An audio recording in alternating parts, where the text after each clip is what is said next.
The past did not whisper to Alara from the pages of books or the tidy lines of a family tree.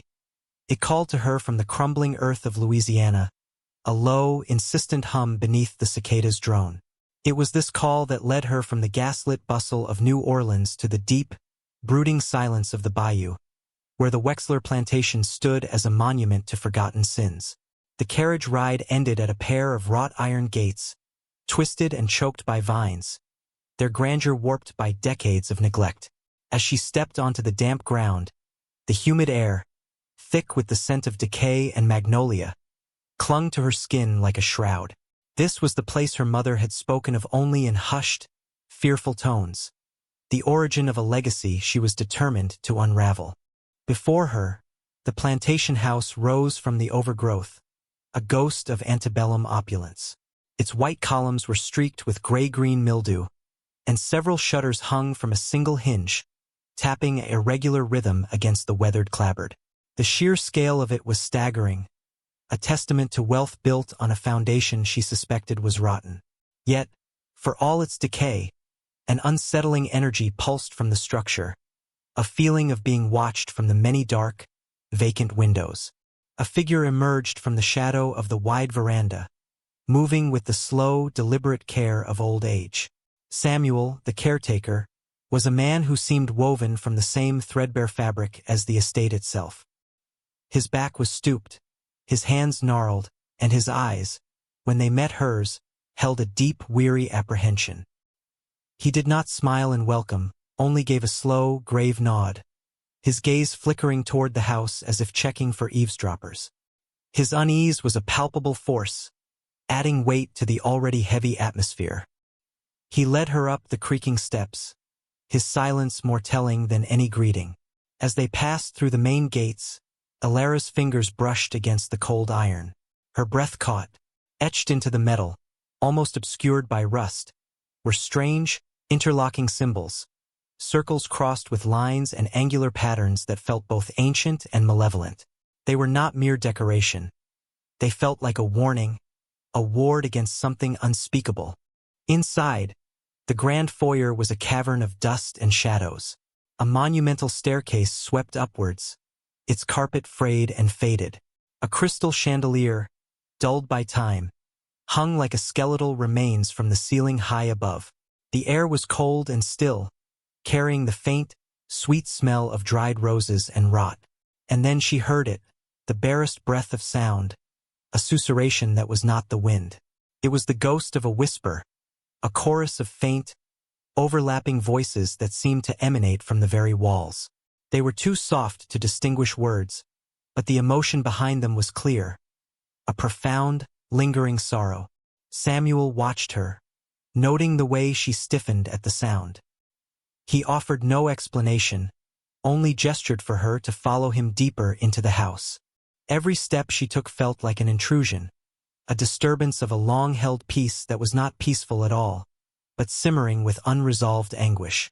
She had come seeking answers about her bloodline, but standing in the oppressive silence of the foyer, surrounded by whispers and the watchful eyes of portraits she had yet to meet, Alara knew with chilling certainty that she was not merely an investigator. She was a key, turning in a lock that had been sealed for generations.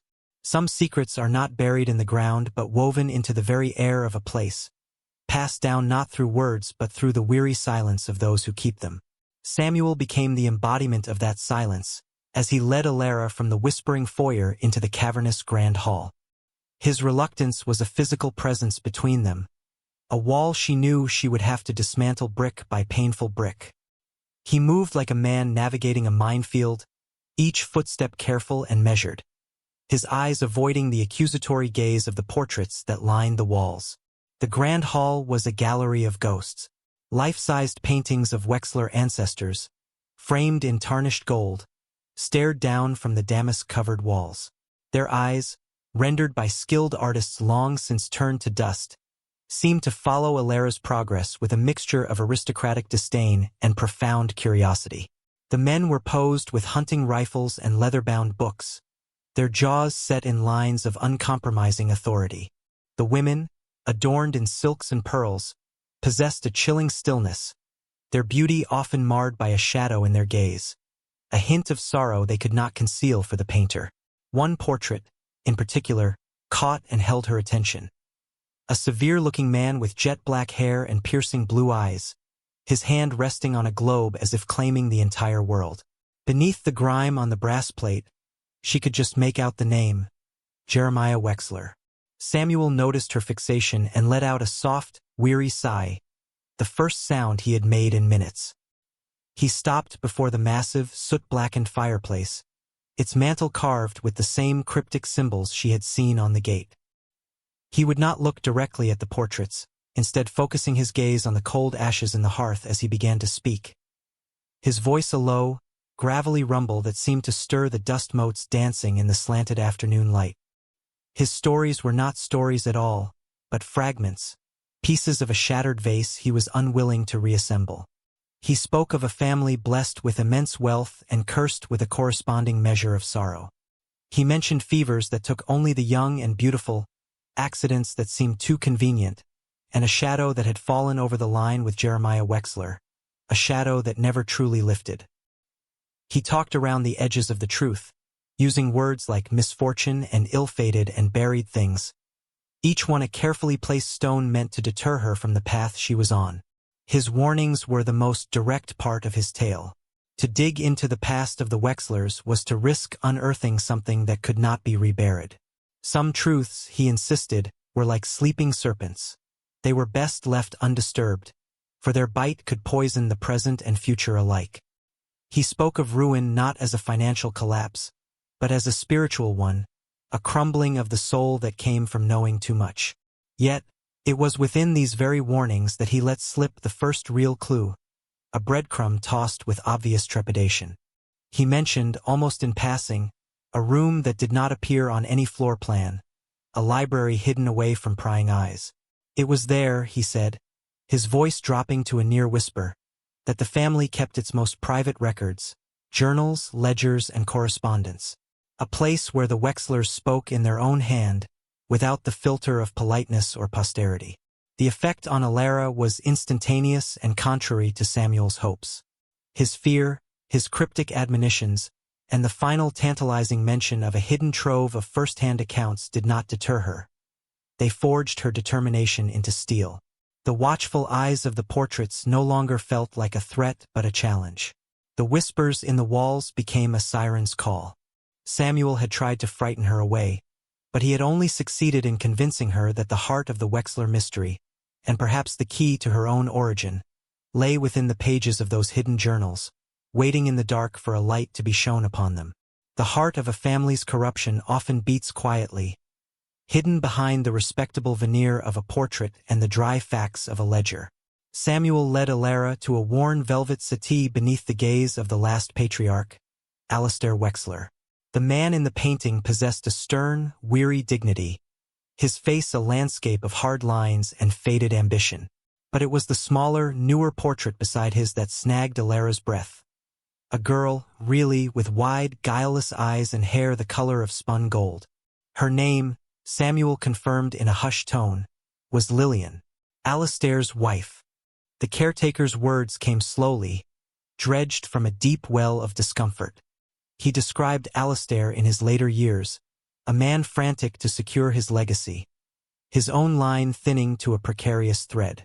The marriage to Lillian was not one of passion but of cold calculation, an arrangement brokered to merge two dwindling branches of the family and consolidate what power and wealth remained. Samuel's gnarled hands twisted in his lap as he spoke of the girl, barely 18, arriving at the plantation with a trousseau of fine silks and the bewildered air of a fawn brought into a hunter's lodge. She was a creature of softness and light in a house of shadows, her laughter, when it came, a sound so foreign it seemed to startle the very dust in the air. He described her as almost childlike, not in a simple way, but in a manner that suggested a profound and sheltered innocence. She collected wildflowers in the overgrown gardens, spoke to the portraits as if they might answer, and would often be found staring out the window for hours, her expression one of vague, uncomprehending sorrow. The age difference was a chasm, but it was more than that. Samuel's voice grew thick as he implied a deeper wrongness, a dissonance that went beyond the mere unsavoriness of an old man and a young bride.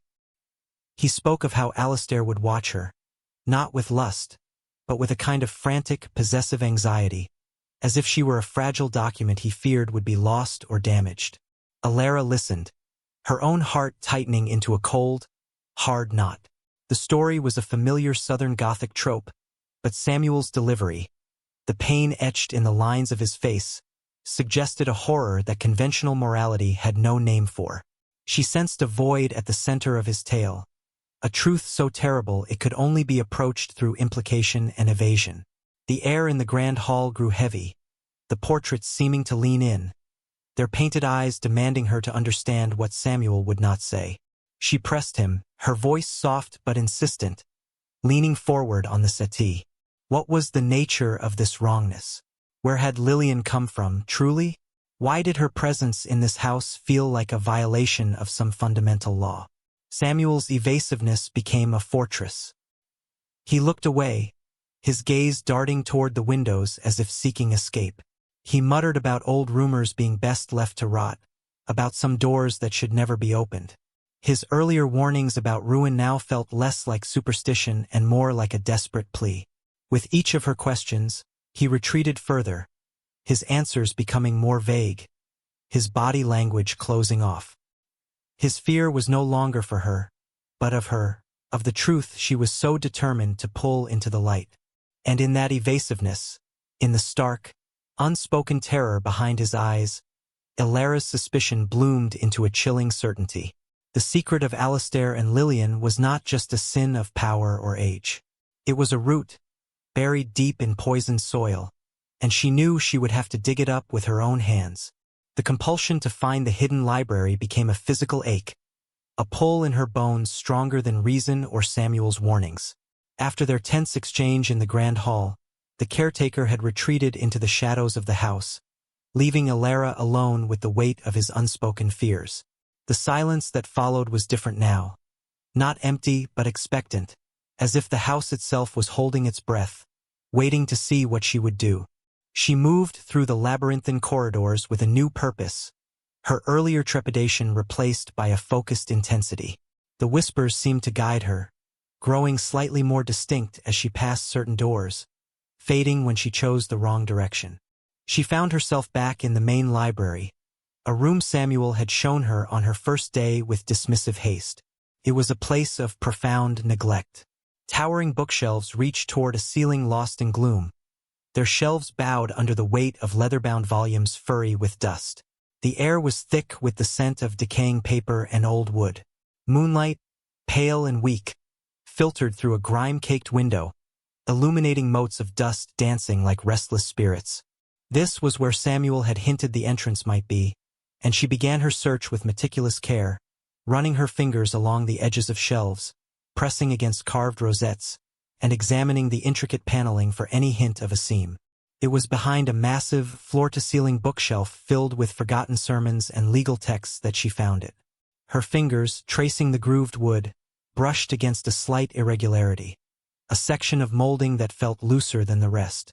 Applying gentle pressure, she felt a faint click, a vibration that traveled up her arm.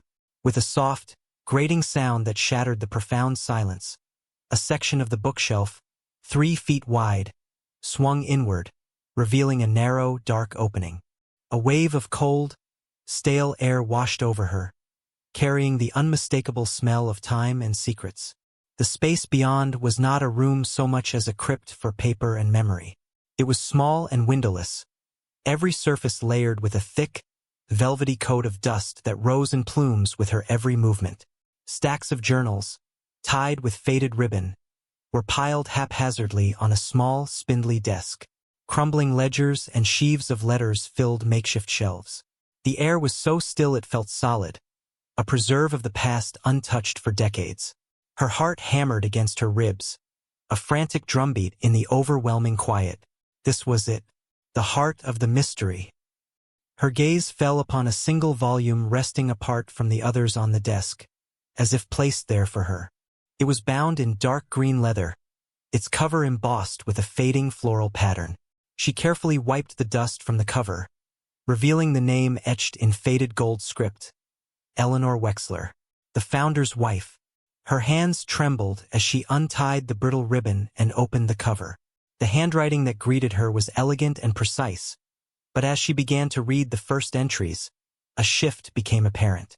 The early pages were filled with the hopeful, if naive, musings of a young bride arriving at a fledgling plantation, describing the raw beauty of the land and her husband Jeremiah's ambitious plans. She wrote of building a dynasty, a legacy that would stand for 100 years. But as Alara turned the pages, the ink seemed to darken with a growing dread. The entries grew shorter, more frantic. Eleanor's words began to describe a change in Jeremiah, a hardening of his spirit. She wrote of his increasingly cruel discipline of the enslaved workers, of his long, unexplained absences, and of the coldness that had entered their own home. Her fears were no longer about mosquitoes or the summer heat, but about the moral decay festering at the foundation of their grand enterprise. She described finding strange, soil-stained garments hidden in his wardrobe, and hearing terrified whispers from the quarters after he returned from his solitary rides. One late entry, the script shaky and blurred as if by tears, contained a line that made Alara's blood run cold. "I fear he has made a pact not with God, but with something far older and darker, and that this land we have tamed is drinking the price." The journal was not just a record of events. It was a chronicle of a soul watching the man she loved, and the dream they shared, curdle into something monstrous, laying the groundwork for the horrors that were yet to unfold in the generations to come. The ink of Eleanor Wexler's despair had seeped through the pages, a permanent stain of disillusionment that time could not bleach. Alara sat in the stagnant chill of the hidden library, the green leather journal heavy in her lap like a slab of tombstone. The hopeful young bride from the first entries had been methodically erased, replaced by a woman etching her bitterness and terror onto paper, her elegant script becoming a weapon against the man she was bound to for life. Jeremiah Wexler, the dynasty's charismatic founder, was unmasked in these pages not as a visionary, but as a monster wearing the skin of a gentleman. Eleanor's words painted him as a man of two faces. In public, he was all charm and booming laughter, a figure who could command a room with a glance and inspire loyalty with a well-placed word. He built his empire on that charm, convincing investors and neighbors of his unimpeachable character. But behind the closed doors of their opulent bedroom, the mask fell away. Eleanor documented his cruelties with a chilling, dispassionate precision. The way his eyes would go flat and cold when contradicted, the sharp, backhanded slap delivered with a smile still fixed on his lips for any servant who might be watching. His temper was a sudden storm, leaving wreckage in its wake, only to be followed by a calm so absolute it was more frightening than the rage.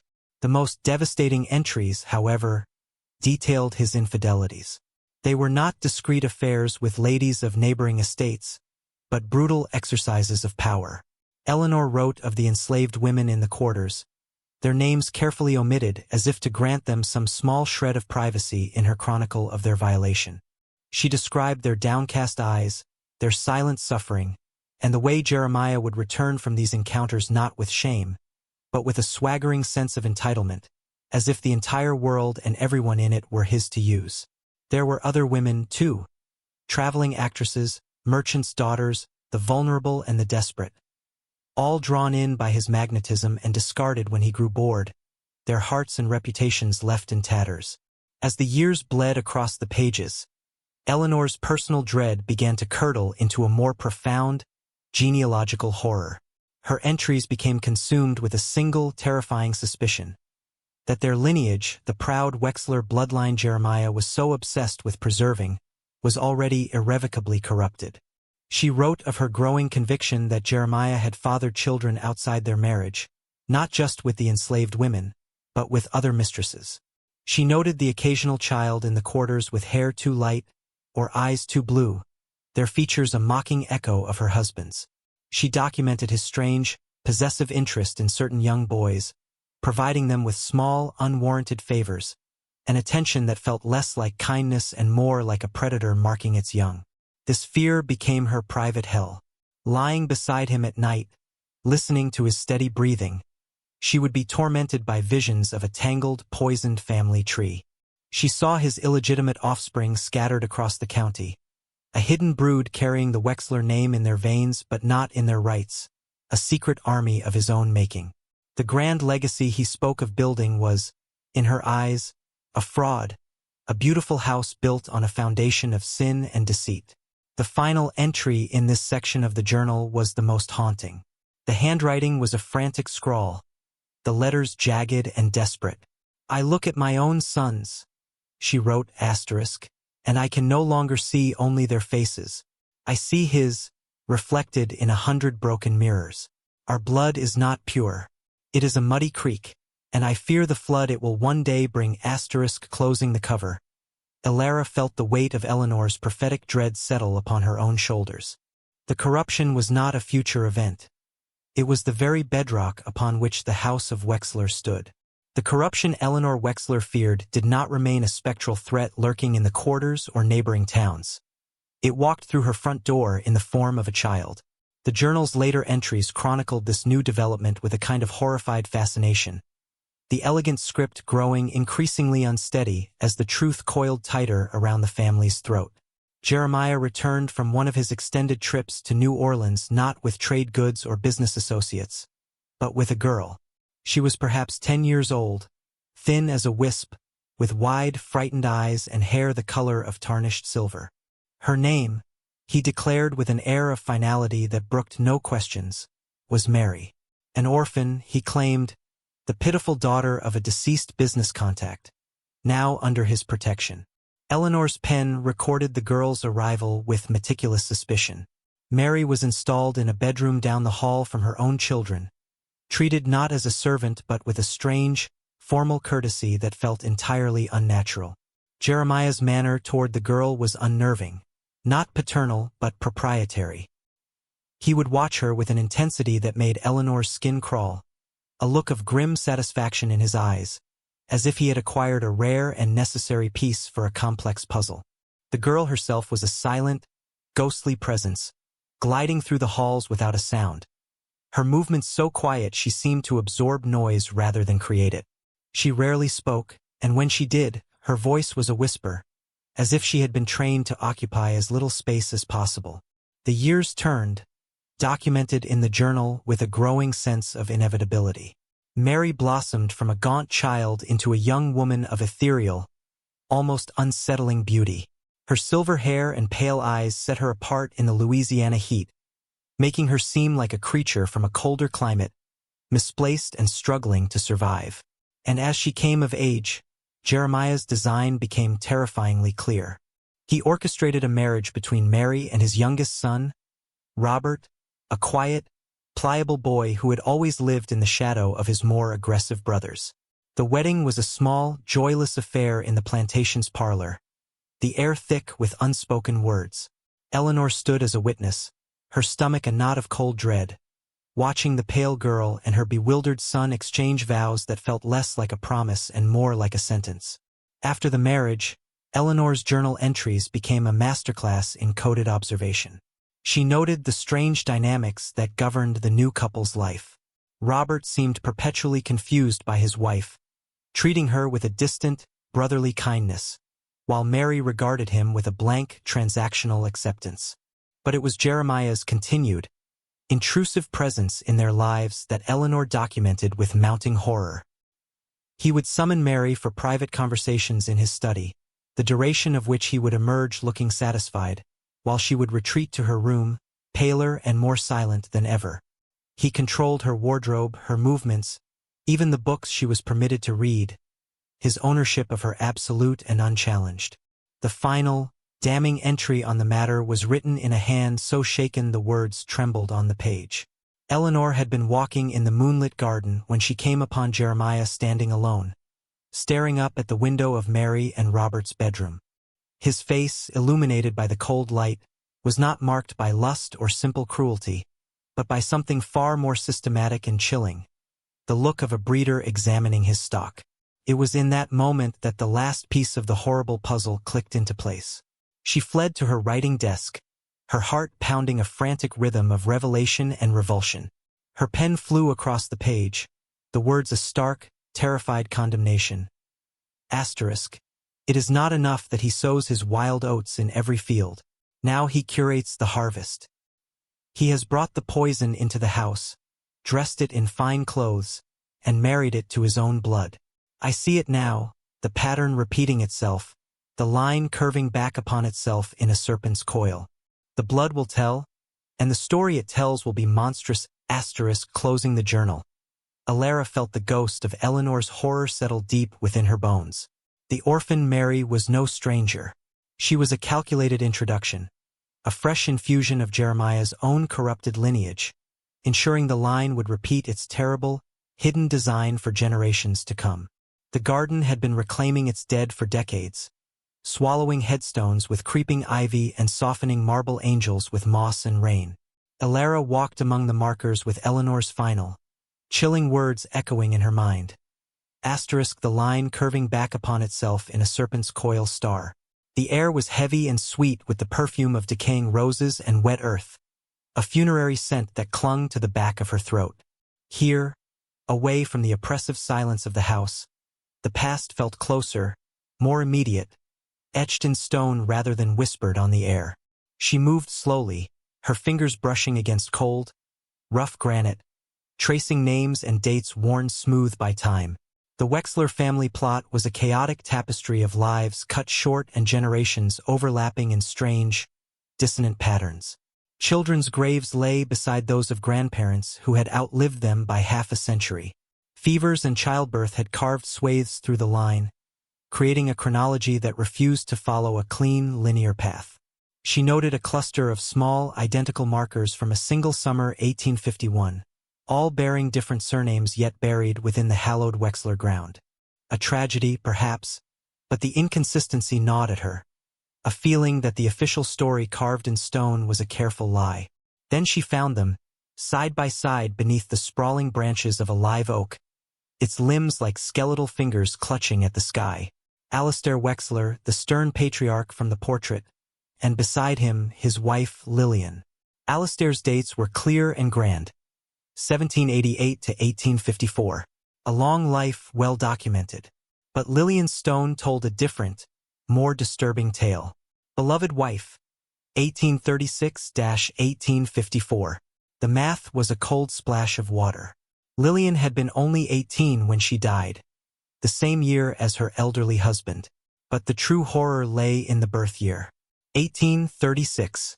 If Alistair had a daughter, a fact suggested by Samuel's fragmented tales and the journal's hints, that daughter would have been born decades before Lillian herself even entered the world. The timeline was impossible, a chronological knot that defied simple explanation. Lillian could not have been a cousin from a distant branch, as Samuel had implied.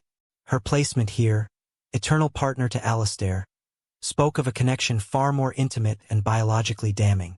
Her gaze, sharpened by revelation, drifted from the paired stones to the edge of the plot, where the garden grew wild and unchecked.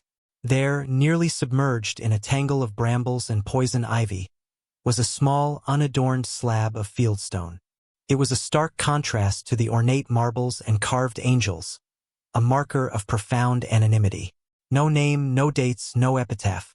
Just a raw piece of the earth itself marking a plot of earth. It was a void in the family record, a deliberate silence. Someone had been buried here with the explicit intention that they be forgotten, their existence erased from the official lineage. Was this the grave of the daughter, the missing link? Or was it someone else? Another life extinguished to preserve the terrible symmetry of the Wexler bloodline? The unmarked stone was a testament to a hidden life and a hushed-up death, a secret so potent it had to be buried without a name. The final, physical proof that the serpent's coil Eleanor feared was not just a metaphor, but a gruesome, repeating reality. The weeping began as the moon reached its zenith, a sound so soft it seemed woven into the very fabric of the night. Alara lay in the four-poster bed, the heavy velvet curtains drawn back, watching silver light carve pale shapes across the floorboards. At first, she mistook it for the wind, a low, mournful keening that threaded through the cracks in the window frames. But then it solidified, resolving into the unmistakable, heartbroken sobs of a young woman. The sound pulled her from the bed, her bare feet cold against the worn Persian rug. It was a summons, clear and desperate, drawing her out into the darkened hallway. The corridor was a tunnel of shadows, the portraits now just darker patches of gloom, their watchful eyes hidden. The weeping led her on, a shimmering trail of sorrow. It grew louder near the grand staircase, and there, floating at the bottom of the steps, was the source. A young woman, ethereal and luminous, clad in a gown of white that seemed to glow with its own pale fire. Her back was to Alara, her silver hair cascading down her shoulders, her form slightly transparent, revealing the dark banister behind her. It was the girl from the portrait, Lillian. Her shoulders shook with silent, spectral grief, a soundless performance of an anguish that had outlasted death itself. As Alara descended the stairs, the apparition turned its head, though not its body. A face of heartbreaking beauty, contorted by sorrow, looked directly at her. The ghost's eyes were deep pools of darkness, holding a universe of pain. She did not speak, but an unspoken plea passed between them, a current of shared understanding. Then, she began to drift, not walking, but flowing like mist down a side passage Alara had not yet explored, a narrow servants' corridor behind the main kitchens. Alara followed, her heart a frantic drum in the crushing silence. The air grew colder with every step, her breath pluming in the moonlight that sliced through a grimy window. The ghost of Lillian paused before a section of plain wooden paneling, indistinguishable from the rest of the wall. She raised a translucent hand, pointing a slender finger at a specific knot in the wood. Then, she began to fade, her form dissolving into shimmering motes of light that winked out one by one, leaving behind only the profound cold and the echo of her weeping. Pressing her own hand against the indicated spot, Alara felt a faint vibration, a hidden latch giving way. A section of the paneling, no wider than a man's shoulders, swung inward with a groan of protesting hinges, revealing a steep, narrow staircase descending into absolute blackness. A damp, earthy smell, like that of an open tomb, wafted up from the darkness. The whispers began then, not from one source, but from many. They were a chorus of the damned, a sibilant rush of overlapping voices filled with anguish, fear, and a desperate, clawing need. The air itself seemed to thicken with their presence, a palpable pressure of multiple spirits pressing in around her, their collective torment a physical weight on her skin, a chill that seeped into her bones. Ignoring the primal fear screaming at her to flee, Alara took a candle from a nearby sconce and lit it with trembling hands. The flame guttered in the stale, moving air, casting long, dancing shadows down the stone steps. She descended into the belly of the house, each step taking her deeper into the accumulated sorrow of generations. The hidden chamber at the bottom was small and circular, its walls lined with simple wooden shelves. And on those shelves, stacked with meticulous care, were more journals, dozens of them, along with bundles of letters and small personal effects. A hairbrush, a child's toy, a locked locket. This was not the curated archive of the hidden library. This was a reliquary of pain, the final repository for the truths too terrible to be kept upstairs. The ghosts swirled around her, their whispers now a unified silent scream, urging her forward, demanding that she bear witness, that she finally, after all this time, uncover the truth they had been forced to carry into eternity. The truth Alara was learning was not a single buried chest to be unearthed, but a tangled root system, and every new discovery seemed to lead to a more gnarled and poisonous source. The hidden chamber beneath the house had yielded its own grim harvest. The personal diaries of Lillian, filled with a young woman's terrified confusion, and legal documents that raised more questions than they answered. Armed with this new evidence and the ghostly imperative that still hummed in her bones, she knew the time for subtle inquiry was over. The current owner of the estate, a distant cousin named Thomas Wexler, had been a spectral presence himself, mentioned in Samuel's evasions and alluded to in modern correspondence she'd found. He resided in a renovated wing of the plantation, a man who, according to the caretaker, preferred the past to remain a sealed tomb. She found him in what he called the morning room, a space that felt aggressively normal amidst the decay. The furniture was new, the walls painted a cheerful yellow, and a large bay window looked out over a manicured lawn, a stark, defiant contrast to the wild neglect beyond. Thomas Wexler was a man in his late 40s, with the weary, well-fed look of someone who had inherited his burdens rather than earned them. He did not rise when she entered, merely looked up from his newspaper, his eyes narrowing with immediate, undisguised hostility. He had been expecting her, and his welcome was a wall of cold silence. Alara did not bother with pleasantries. She laid her findings on the polished table between them, Lillian's fragile diary, the land deeds with their suspicious clauses, the copied pages from Eleanor's journal that spoke of the serpent's coil. She spoke calmly, outlining the pattern she had uncovered, the chronological impossibilities of the graves, the whispers of a union that defied nature and law. She presented it not as an accusation, but as a history, a truth that deserved to see the light. Thomas listened, his expression hardening from annoyance to granite-like dismissal. He waved a hand, a gesture meant to sweep her entire life's work onto the floor. He called it nonsense, the morbid fantasy of a sensation seeker with too much time and too little respect. The past, he insisted, was a locked room for a reason. The dead deserved their peace, and the living deserved to be free of the shadows of long-ago scandals that had no bearing on the present. His voice was clipped, authoritative, the voice of a man used to being obeyed without question. He told her to pack her things, to take her ghost stories back to New Orleans, and to never return. But Alara stood her ground. The ghosts in the walls were her witnesses, their sorrow her mandate. She pushed back, her voice gaining a sharp, unyielding edge. She pointed to the specific, verifiable facts, the dates on the graves, the legal transfer of guardianship for the girl Mary, the financial records that showed payments to doctors for discreet services. She spoke of Lillian's ghost, of her silent, desperate plea. It was the mention of the ghost that broke his composure. A flicker of something raw and terrified crossed his face, so fast she almost missed it. His dismissive anger curdled into something darker, more personal. He surged to his feet, his chair scraping harshly against the floor. Asterisk, you think you know? Asterisk, he snarled, his voice dropping to a venomous whisper. Asterisk, you wander through this house with your notebooks and your sensitive soul, and you think you can comprehend what it means to carry this name? What it costs? Asterisk, his eyes, for a fleeting second, were not those of a dismissive landowner, but of a terrified boy who had been told a monster lived in his basement. He didn't deny the dark secrets. He defended their burial. His knowledge was not theoretical. It was inherited, a foul heirloom passed down through whispers and warning glances. He knew. He had always known. The tension in the room was no longer about historical accuracy.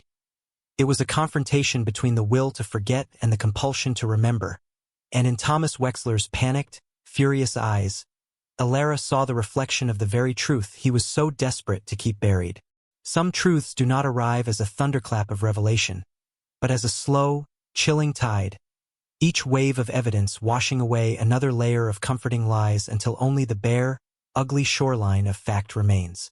Alara sat in the heart of the hidden chamber, surrounded by the whispers of the aggrieved, the air so thick with spectral yearning it was difficult to breathe.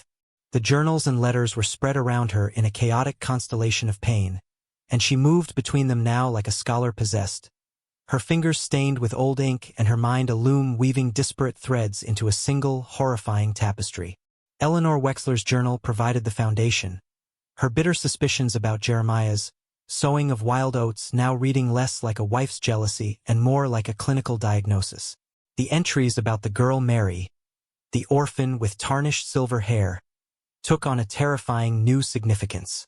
Cross-referencing dates from the ledger of household accounts with the more intimate details in Lillian's own youthful diary, a name began to emerge with chilling frequency, a name mentioned only in passing, as a ghost within a ghost story: Sarah. Sarah was not listed in any family Bible or official record Alara could find. She existed only in the margins, in the expenses for a governess for the child in the East Cottage, and in the frantic, coded entries of Eleanor's later years, where she wrote of Jeremiah's shadow daughter, and the child who must never be seen. Piecing together the timeline from these fragments, Alara constructed a damning narrative. Jeremiah Wexler, in his relentless exercise of power, had fathered a daughter with an enslaved woman. This child, Sarah, was his blood, but to acknowledge her would have been to shatter the fiction of racial purity his world depended upon. So he did not disown her. He hid her. She was raised in a secluded cottage on the far edge of the property, educated in secret, her existence known only to a trusted few, a living, breathing secret woven into the fabric of the plantation. The next piece of the puzzle came from a bundle of yellowed legal documents tied with a faded red ribbon, the marriage contract between Mary and Robert Wexler, Jeremiah's son. It was a dry, formal document, but a single clause, almost an afterthought, caught Alara's eye. It granted Mary, upon her marriage, a significant parcel of land that had previously been held in trust for a minor. Until her majority, the land was the very parcel where the secluded cottage stood. The orphan Mary, the girl Jeremiah had brought into his house, was not a stranger. She was the daughter of the hidden daughter. She was Sarah's child, Jeremiah's granddaughter. The final, sickening connection snapped into place as Alara looked at the family tree she had been sketching, the dates from the graveyard now screaming their truth. Sarah, the hidden daughter, had been married off to Robert, her own half-uncle. Jeremiah had orchestrated a union between his legitimate son and his illegitimate granddaughter, blurring the familial lines in a way that was both socially taboo and biologically perilous. It was a move of cold, calculated genius for a man obsessed with bloodline and control. By marrying his son to his granddaughter, he kept the tainted blood, his own blood, within the official family, consolidating his lineage and preventing the division of his estate. The orphan story was a necessary fiction, a veil thrown over a sin that was both racial and sexual, a means of purifying an impurity by hiding it in plain sight. The central taboo was not a single, monstrous act, but a systematic perversion of family, a deliberate conflation of generations designed to serve the greed and arrogance of one man. The serpent's coil Eleanor had feared was not a metaphor. It was a deliberate, generations-long strategy, and Alara was now staring at its first, tightly wound loop. The final layer of the Wexler family's corruption was not a secret buried in a journal or etched on a forgotten headstone, but a living, breathing lie woven into the very identity of its last patriarch. Alara's hands trembled as she pulled the final ledger from the bottom shelf of the hidden chamber, its cover of cracked black leather feeling like a slab of tombstone. This was not a personal diary filled with anguished confession, but a cold, administrative record, the last will and testament of Alistair Wexler, accompanied by the private correspondence of the lawyers who had executed it. The air in the small, circular room grew colder still, the whispers of the surrounding ghosts falling into a tense, anticipatory silence, as if every tormented soul in the house was leaning in to watch the last card turn. The documents laid out the final, horrifying act in Jeremiah's grand, grotesque design. Alistair Wexler, the stern man from the portrait, was Jeremiah's grandson, the son of Robert and Mary. He had grown up knowing nothing of the twisted knot of blood that bound his parents together, raised to believe in the pristine, powerful Wexler lineage. The ledgers detailed his life, his education, his business acumen, his rise to become the sole master of the decaying estate. And they detailed his search for a wife, a search fraught with the family's diminishing fortunes and his own advanced age. The lawyer's letters were a masterclass in euphemism, speaking of consolidating assets and ensuring the continuity of the direct line. Then she found the name, written in the crisp, unforgiving hand of a New Orleans solicitor. Lillian. The same Lillian whose ghost had wept at the foot of the stairs, whose portrait showed a girl with wide, innocent eyes. According to the documents, Lillian was presented to Alistair as a distant cousin from a lesser branch of the family, a suitable match to merge two thinning bloodlines and keep the wealth within the Wexler name. The prenuptial agreements were ruthlessly specific, ensuring that every acre, every dollar, would remain under the control of the direct Wexler descendants, with no chance of being dispersed through a wife's external family. But the truth of Lillian's origin was contained in a separate, sealed folio, marked with the same cryptic symbol from the front gate. It was a birth record, hastily copied and smuggled, detailing the birth of a girl named Lillian to a woman named Sarah Wexler. Sarah, the hidden daughter, the ghost in the margins. Sarah, who was the daughter of Jeremiah and an enslaved woman, and who had been married to her own half-uncle, Robert. Lillian was their child. She was Alistair's first cousin, the daughter of his father's half-sister. But the corruption ran deeper, its coils tighter, because Robert was also Lillian's grandfather. Robert, son of Jeremiah, was married to Sarah, daughter of Jeremiah, making him both husband and half-uncle to his own wife, and both father and half-great-uncle to his own daughter, Lillian. The math of bloodlines became a dizzying, nauseating spiral. Alistair Wexler, grandson of Jeremiah, had unknowingly married his own granddaughter. Lillian was the daughter of his father, Robert, and his half-aunt, Sarah. In taking her as his wife, Alistair was both cousin and grandfather to his own bride. The union, so carefully orchestrated to preserve the purity of wealth and name, was in fact the pinnacle of generational incest, a grotesque parody of a family tree that had curved in on itself so completely it had become a noose. A wave of visceral revulsion washed over Alara, so powerful she had to grip the edge of the dusty shelf to steady herself. The room seemed to tilt, the whispers rising to a crescendo of shared anguish and vindication. This was the core horror, the unspeakable truth that had festered in the walls and haunted the graveyard. It was not one forbidden act, but a systemic, multi-generational pattern, a deliberate poisoning of the wellspring to keep the water for oneself. The opulence of the plantation, the portraits of stern patriarchs and beautiful brides, the very legacy she had come to investigate. All of it was built upon this foundational, repeating sin.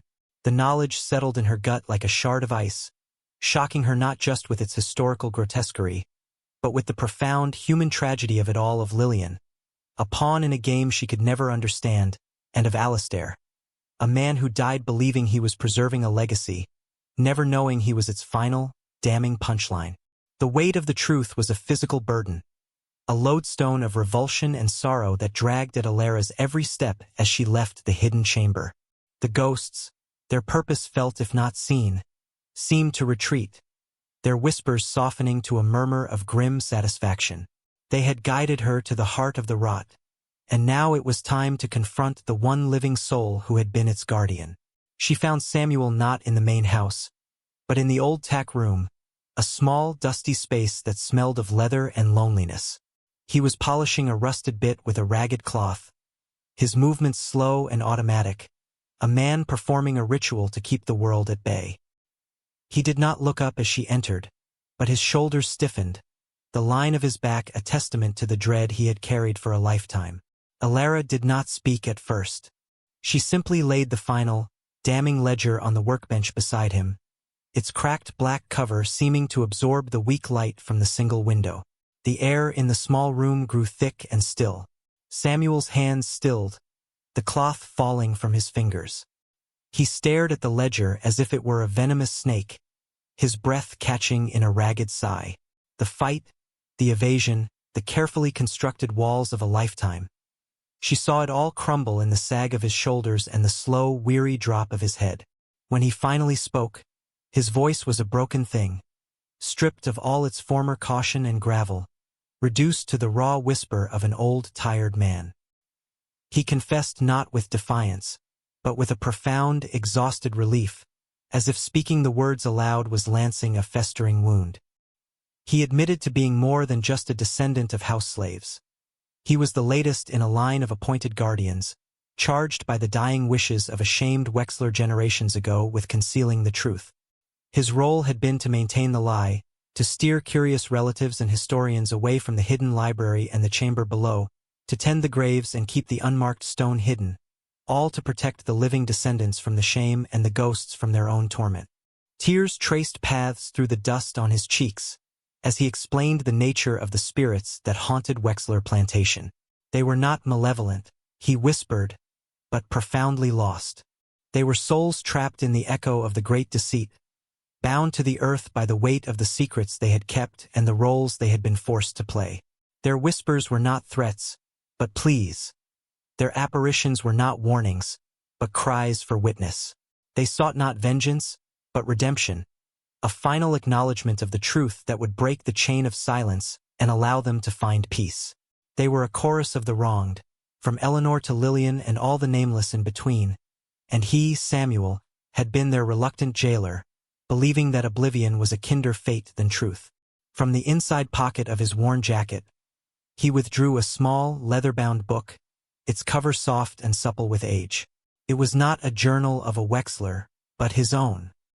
His gnarled fingers trembled as he pressed it into her hands. This was the final piece, the testament he had been compelled to keep. It contained not his own story, but a meticulous transcription of the most explicit, damning entries from all the other journals, compiled into one volume. It detailed, in stark, undeniable language, the entire sordid history, Jeremiah's predation, the creation of Sarah, the marriage of Mary to Robert, and the final, tragic union of Alistair and his own granddaughter, Lillian. It was all there, a concise, horrifying chronicle of the deceit, written in Samuel's own steady hand, a burden he had carried so that someone, someday, would be strong enough to bear it forward. In giving it to her, he was not just confessing his complicity.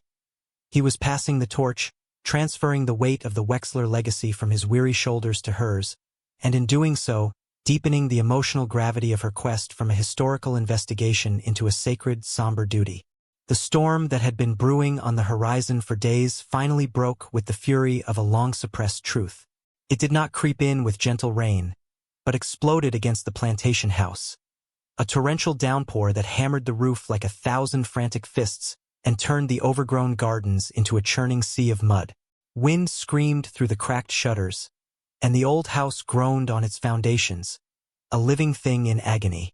Inside, the air crackled with a different kind of energy, a supernatural pressure that built until it was difficult to breathe. The whispers that had been a constant, eerie backdrop swelled into a deafening chorus, and the cold that clung to the hidden places of the house began to bleed out, seeping under doors and through the walls, until every room was a tomb. Elara stood in the grand hall, the heart of the storm both within and without. The portraits were no longer still. The painted eyes of the Wexler ancestors seemed to swim with a terrible, sentient life, their expressions shifting from aristocratic disdain to raw, spectral anguish. And then they began to step from their frames. They did not walk so much as materialize, figures of shimmering light and deep shadow, their forms solidifying in the storm-lit gloom. Jeremiah Wexler stood by the cold fireplace, his face a mask of arrogant defiance, but his transparent hands were clenched at his sides, stained with invisible blood. Eleanor stood near the staircase, her form racked with silent sobs, a permanent witness to the horror she had foreseen. And between them, flickering in and out of existence, were the others, the frightened, silver-haired Mary, the confused Robert, and the pale, weeping form of Lillian, her gaze locked on the door to the morning room. It was there that Thomas Wexler was found. He had tried to barricade himself in his sanctuary of normalcy, but the past would not be denied. The cheerful yellow walls seemed to bleed their color, fading to a sickly gray. The ghosts flowed into the room, not as attackers, but as accusers. They did not speak, but projected their memories into the air around him. Visions flickered in the stormlight. Jeremiah dragging a terrified woman into the quarters. Eleanor scratching her desperate warnings into her journal. The joyless wedding of Robert and Mary. And finally, the most damning sight of all, Alistair, his own grandfather, placing a wedding ring on the finger of his trembling, teenage granddaughter, Lillian. The scenes played out in a relentless loop, a panorama of the family's sins, forcing Thomas to watch the foundation upon which his own life was built. He staggered back, his hands clutching his head, his face a contorted mask of denial and dawning horror. He shouted for them to stop, his voice a ragged scream lost in the howl of the wind and the ghostly chorus. He had known, in the abstract way one knows a family legend, but he had never seen. He had buried the knowledge deep, rationalizing it as rumor, defending its secrecy as protection. Now, the ghosts made it undeniable, visceral, and personal.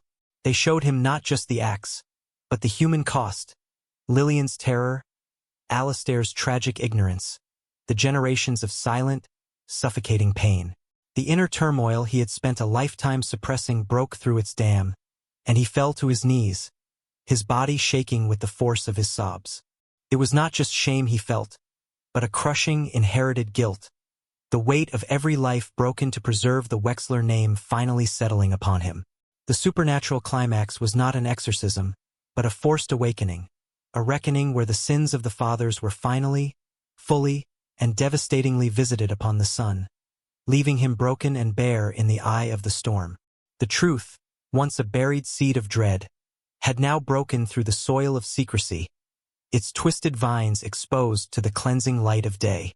In the storm's aftermath, a strange, heavy quiet settled over Wexler Plantation, as if the house itself was exhaling a breath held for generations. The ghosts, their anguish finally witnessed and their stories given voice, no longer whispered or wept. Their presence, once a chilling pressure in the air, had softened to a mere echo, a fading imprint on the fabric of the old estate. Standing in the grand hall, surrounded by the portraits of her ancestors, now just paint and canvas once more, Alara felt the shift deep in her spirit. The compulsion that had drawn her here was gone, replaced by a clear, solemn purpose.